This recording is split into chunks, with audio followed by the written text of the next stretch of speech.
What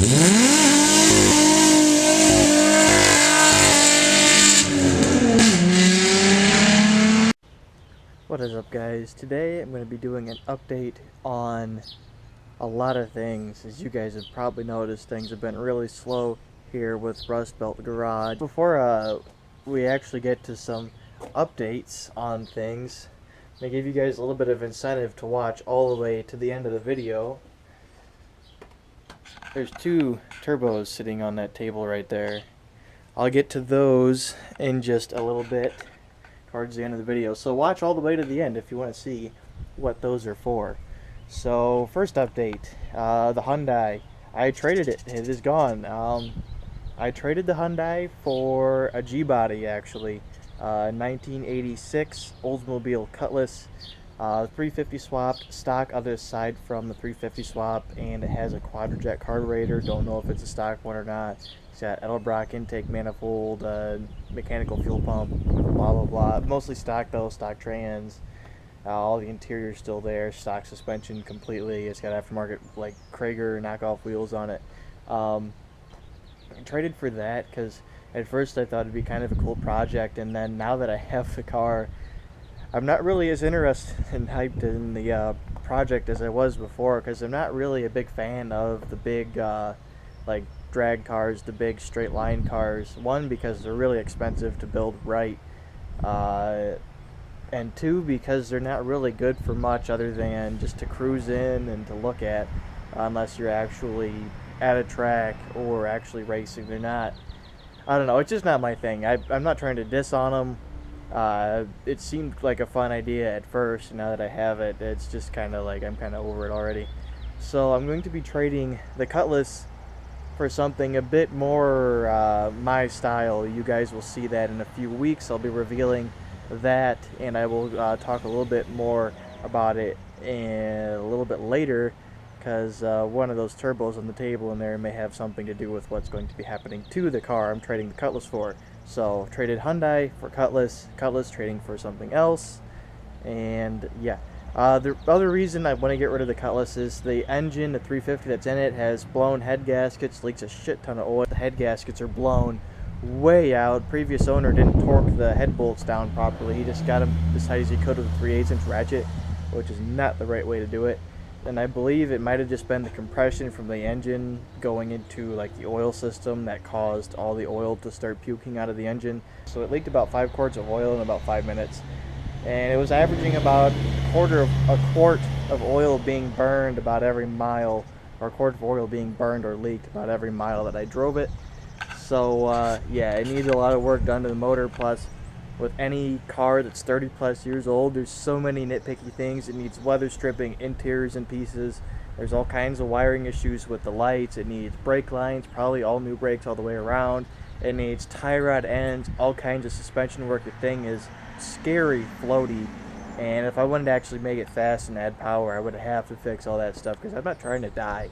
So yeah, just kind of over that. Rather see somebody that's going to actually appreciate it more than me get it and build it right. It is a super clean car. It's so hard to find a clean G-body. That is the cleanest, basically unmolested Cutlass or G-body in general that I've ever seen in person here in Ohio. It was just nuts. There's no rust underneath of the car at all, and maybe you guys will get to see it in the future, because it's so beautiful. It was so clean. I just don't want it anymore. So yeah, that is the first thing. Next thing, let's talk about the Golf. You'll notice it looks a little bit different. I actually hit a deer, would have been 3 weeks ago, I think, and because well, I guess I have to tell the whole story. Wheel bearing went bad in the right front, so the car was down for about a week. Couldn't drive it because it was just horrible. We had it at Alan's house. We were replacing wheel bearing.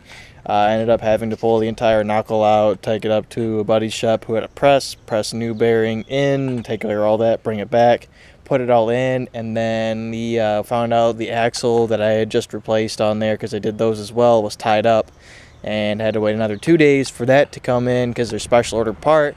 Finally got the entire car put back together about 3 days after having the whole thing torn apart. Drive it for a minute just to test drive the car, and I'd been out in the car for maybe a minute. Boom, smoke a deer with it. I got kind of lucky, and right before I hit it, deer jumped or tried to leap out of the way, and it ended up hitting the hood, taking the windshield, or it didn't come through the windshield, but it pretty much obliterated it. Hit the roof, left these two nice dents up here, busted the front hinges on the sunroof, which is why it is currently taped down, otherwise it pops open, and flew over like the back side of the car, and then took off running again. It didn't die, which is kind of funny, I guess. I looked back and I saw the thing like get up and like hobble away, and by the time I looked, it was gone. So yeah, no free deer for me either. Kind of sucked, but I didn't do any damage to anything else. It even missed the grill entirely. I had to replace a zip tie, but it didn't even break that, and we already know this thing's brittle as hell, which surprised the shit out of me. And it didn't take the fog lights, didn't even touch the headlights, which is just crazy, but it smashed the hood. The old hood is actually sitting in the garage. I'll show you guys that in a second. Cracked the windshield, and of course damaged the roof and the sunroof, and most of the damage has been fixed. I finally found an actual Golf hood for this car. This is and it's the same color as my car too, which that worked out pretty well. Only bad thing about the hood was it was 3 hours away, because none of the junkyards within 3 hours, or anybody else within 3 hours of me, had a hood except for this one guy, and I wouldn't have driven that far to go get it, except it was black. So I mean, it worked out pretty great, I think, and it looks fantastic. I ended up driving all the way down there with no hood because I didn't think that it would fit in the trunk, and I didn't want to risk damaging it, putting it in the trunk. So we installed it at his house. Guy was super cool. He's going to be hooking me up with a shift box very soon, because as you guys know, previous owners of this car chopped my shifter, so there's no threads on it, and it makes it super awkward to shift this thing because it's like stupid short, but it's not an actual short throw, and it's annoying. So yeah, new shift box coming soon. Safelight put a new windshield in the car. Shout out to them, they did a fantastic job. Really cool guy that came down. He did a great job. He got right to work as soon as he got here. Really nice guy. I would definitely recommend them. No, this isn't a plug. I'm just doing this because I was actually that thrilled with how well they did.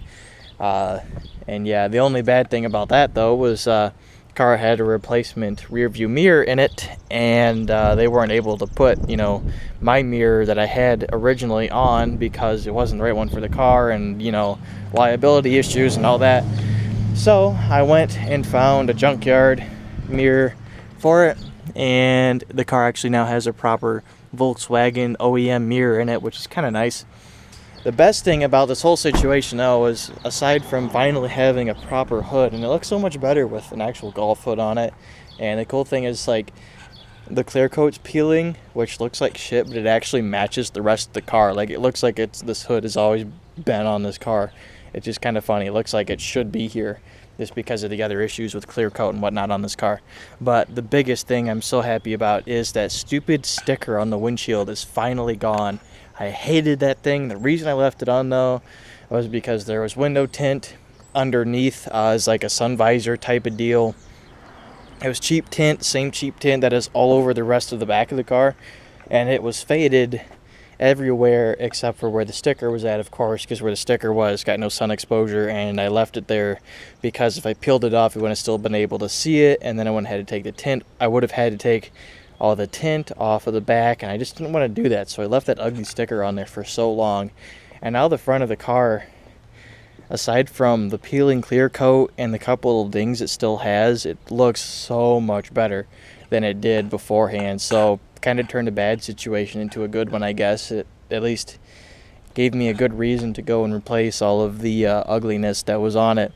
And all the damage aside from the dings in the roof, which I will be popping out at some point, and the damaged sunroof have been fixed. And there's a Jetta at a local junkyard that has a sunroof assembly that appears to still be good, so I'm going to go pull that at some point, put it in this car, and we have to drop everything out, including the headliner, to replace that, so I'll be popping these dents out at the same time and making the car basically look better than it did beforehand. So yeah, that is that whole situation. That took a whole 2 minutes or more to explain, I guess. So yeah, hit a deer, fixed everything now except for sunroof. It actually still functions perfectly. Only thing that doesn't work is like it flaps open in the wind. So everything's still, like, I can still open it and close it. The moonroof option still functions and everything. So I kind of had this crazy idea to get like the bumper zip ties that they sell on eBay, drilling holes in the sunroof and just like putting one of the ties right here and like strapping it down. I may just go ahead and do that since this whole assembly has to be swapped out anyway, but we'll see. But I do have to take it out to get those dents out of the roof because those are annoying. Other things that have been done to the car: brand new CV axles, both driver and passenger side. Old ones went bad. Brand new tie rod ends, full alignment, brand new passenger side wheel bearing. Brand new shock mounts. You guys already know about the coilovers that are on it. New lug bolts. You guys already know about the wheels and tires. Has hub-centric rings, so my vibration is all gone. I put fog lights on it. I don't know if I mentioned that. I finally got the chrome plates for the hood pins in. Looks a lot better with those on there. I was saving those for when I got a proper hood, and now that I have it, we're good. Tire still rubs really bad on the fender down there, and I'm just kind of over it. Let's see. Nothing really. Finally put a license plate light on it. eBay DM sticker. Shout out to Braden Carlson / Cursed Forever for hooking me up with that. I bought it, but awesome sticker. I also have the Ross's Sexy sticker, but I've been saving it for something special because I'm worried it'll get damaged in sunlight and whatnot. Other thing, the car has a driver's side door handle. Ta-da! Only bad thing about it is I don't have the key that fits this barrel, so I can't lock it or unlock it, which is kind of annoying. But at least I can open and close it. Let's see. Nothing's really been done to the interior at all. It's all pretty much the same nasty, worn out stuff it's always been. I don't think I've done anything under the hood either that you guys have not already seen. So yeah, that is the update on the Golf. Kind of dark in here, but here's the old hood sitting, and you can see like all the dents because it was completely smashed in and resting on the motor. You can see dents where I took a hammer and pounded it back out. This inside section right here is still caved in, and like the sides still have like a curve to them from it being flattened. And then the back section, I hope you guys can see at least a little bit of this, but this back section is like smashed in, so it didn't like to close quite right, and I had to raise the hood pins to be able to latch it. But yeah, there it is sitting right there. We kind of have a special plan for this thing you guys might see in the future. But yeah, that's the hood. So let's go and talk about the turbos that are sitting on the porch. Alright, so let's talk about these turbos. Let's talk about this one first because I already kind of mentioned it a little bit. This turbo right here is an eBay hybrid turbo, similar to what was on the Dakota for a while. The one that actually blew out. This is the same kind. This isn't the one, obviously, because that one that blew was in pieces. This one was ran for quite some time on, I believe, a Honda, like a D-Series Honda for a while, and it still functions. It's not in terrible shape, but it does have a ton of shaft play. But it, you know, whatever. It's an eBay turbo. Who cares? This turbo right here is going to be kind of the star of the show for the budget turbo build that is coming up, which is going to be happening on the car I'm trading the Cutlass for. So that is what that is. That is my plan for that. It's going to be just straight up eBay budget build. Going to be running eBay wastegate. It already has a tubed header on it, equal length, so I'm going to just take that, cut it, weld it with turbo flange and wastegate flange and stuff. When running an actual wideband gauge on it, eBay boost gauge, eBay intercooler and piping, no blow-off valve, eBay oil lines, FMU from eBay, like just full-on eBay turbo build on it, but I'm going to kind of do it right, at least with the FMU and stuff, and have a legit wideband on it so I can monitor it and everything. And we're going to do it like as legit as you can be using eBay parts, basically. So it's going to be set up well. It's just going to have cheap, shitty parts holding it all together, which will be fantastic. I'm not going to tell you guys what the car is, but that is what that turbo is for. And I'm just going to plop it on there the way it is right now. One good thing about this turbo is it's already been broken in at least, and it looks like it wasn't broken in properly. But it was broken in already, so we can just slap it on there and just beat the piss out of it till it has so much shaft play that the compressor is hitting the compressor housing again, like my other eBay turbo used to. But I'm not worried about it. I'll just throw another eBay turbo on it after that happens, or get this one rebuilt possibly. And then there's this one. This turbo right here, believe it or not, is the factory turbo off of the 2.3 turbo engine I have that came for my Mustang. This is the one that you guys saw in that video, the one that looked like somebody had pulled it out of the ground. It was covered in mud, dirt, just disgusting. It has been fully restored, fully rebuilt, professionally balanced.